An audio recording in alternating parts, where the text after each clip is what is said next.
Salem, once a peaceful town with good and faithful people at its core, has now been infested with witch panic.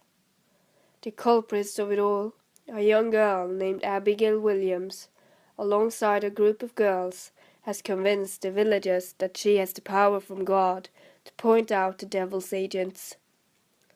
Her little mischievous plan escalates for the worse, and some people can see through her lies.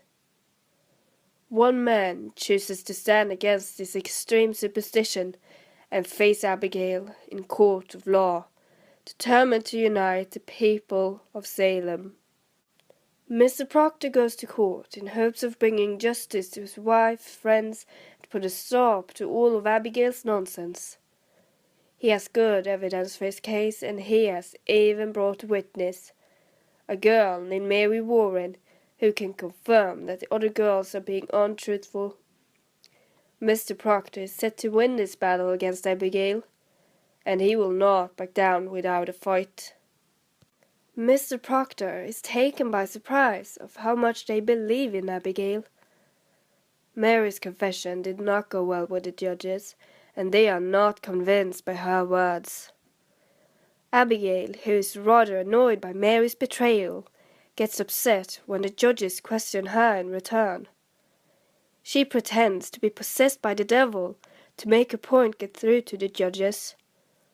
Mr. Proctor is astonished to see that the judges take her seriously, although, when Abigail starts begging for God's mercy, he loses his wits and calls out on Abigail.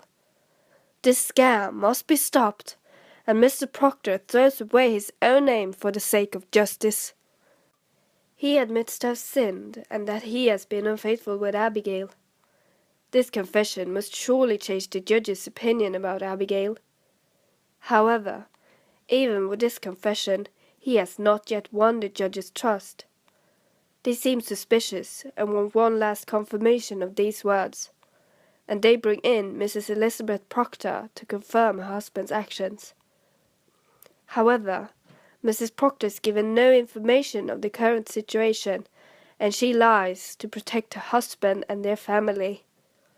This ensures the judge's opinion about Mr. Proctor, and that he cannot be trusted.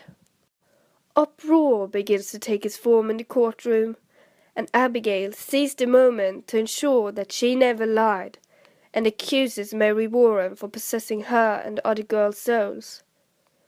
Mr. Proctor's only hope now is Mary, and he desperately begs and even threatens her to stick to the truth.